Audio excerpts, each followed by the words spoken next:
Short கொடுக்கலாமே நான் தான் போட்டேன். போடுறது தான் போட்டேன். ஒரு பொம்மை நைட்டியாக போட்டிருந்தா கொஞ்சம் நல்லாவாக இருந்திருக்கும். ஓ ஆனால் நம்ம தான் நார்மல் பீப்புளே இல்லையே ரித்தி.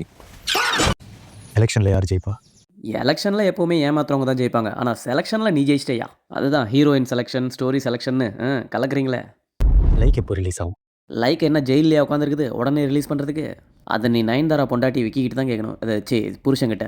எல்ஐகே எப்போ ரிலீஸ் ஆகும்? ஓ எல்ஐகேவா? அது நீ பாகிஸ்தான் எல்ஐகே போய் முக்குனாலும் எல்ஐகே ரிலீஸ் ஆகாது. இது விக்கியோட புள்ளைக்கே தெரியுமே. எல்ஐகே ரிலீஸ் டேட்டை கேட்டு பண்ணுற இந்த தொல்லைக்கே ஏதாவது ஒரு டேட்டை சொல்லிடுங்களா? அடே அலுமினிய குண்டான், ஏன் இதுக்கு மட்டும் வாயை திறக்காம கண்ணுக்கு வெளியே ஒளிய விட்டு சொல்கிறேன்? ஏன்னா உனக்கே இந்த டேட் மேலே நம்பிக்கை இல்லை, அப்படி தானே? ஏப்ரல் ஓகே, இந்த ஏப்ரல் அப்படி போடு. ஏப்ரல்னா அந்த ஏப்ரல் ஃபூல்னு சொல்லுவாங்களே, அந்த ஏப்ரல் தானே? 2026 நம்ப மாட்டோம். நம்பவே மாட்டோம். ஆமாம், நீ வேணா விக்கியோட நூடுல்ஸ் மண்டையில் அடித்து சத்தியம் பண்ணி சொல்லு பார்ப்போம். விக்கி ஸ்டோரி போட்டிருக்காரு, அதை போய் பாருங்க. விக்கி டெய்லி கரெக்டாக போடுற ஒரே விஷயம் அந்த ஸ்டோரி போடுறது தான். பின்ன படத்தை எடுத்து முடிச்சிருந்தா தான் படத்தை போட்டிருப்பாரு. சரி, என்ன ஸ்டோரி அது பார்ப்போம். என்னடா அது, வேட்டியை வெட்டி நைட்டி செஞ்சு மாட்டி நிற்கிறீங்க? ரிலீஸ் டிலே ஆகுதுக்கு நான் காரணம்னு ஊரில் பேசிக்கிறேன்.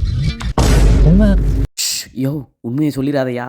இந்த படத்துக்கு நான் வேலை செய்கிறத விட வீட்டில் புருஷனாக வேலை செய்கிறது தான் ரொம்ப அதிகம். அது எவ்வளோ ஹை மெயின்டெனன்ஸ் ஒர்க் தெரியுமா? கீழே வீடியோ லிங்க் கொடுக்குறேன், அதை கிளிக் பண்ணி பாரு, உனக்கே தெரியும். அது சொன்னா தான் தெரியுமா?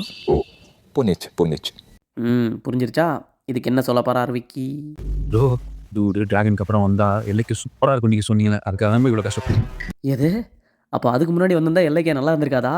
இதுக்கு ஏன் என்ன மியூசிக் போட சொல்லி டைம் வேஸ்ட் பண்ண? அட விக்கி சொக்கி மக்கி அப்படின்னு சொல்லி அனிருத்தோட மைண்ட் வாய்ஸே நமக்கு வெளியே கேட்குது. விக்கி துபாய் அது சும்மா கடைசியாக ஒரு வாட்டி உங்களெல்லாம் ஷார்ட் கொடுக்கலாமே நான் தான் போட்டேன். போடுறது தான் போட்டேன். ஒரு பொம்மை நைட்டியாக போட்டிருந்தா கொஞ்சம் நல்லாவாக இருந்திருக்கும். ஓ நல்லா பார்த்தா தான் தெரியுது, நைட்டியை நீ போடலையா? நீ வெறும் முக்காடு தான் போட்டிருக்க போல. ஐயோ ப்ரோ, பொதுவாகவே இந்த விஜுவல் எஃபெக்ட்ஸு சிஜி இதெல்லாம் இருக்கிற படம்னாலே டைம் ஆகுமா? ப்ரோ, நானும் ரோடி தான் படத்துக்கும் இதே கம்ப்ளைண்ட் தான் இருந்தது. அப்போ அதில் சிஜி இல்லையே, அப்போது லேட் ஆகணுன்றக்காகவே சிஜியெல்லாம் இதில் வேணும்னே உள்ளே வச்சிருக்கீங்க, அப்படி தானே? இது நார்மலாகவே அப்படி தானா ப்ரோ? ஆனால் நம்ம தான் நார்மல் பீப்புளே இல்லையே ரித்தி.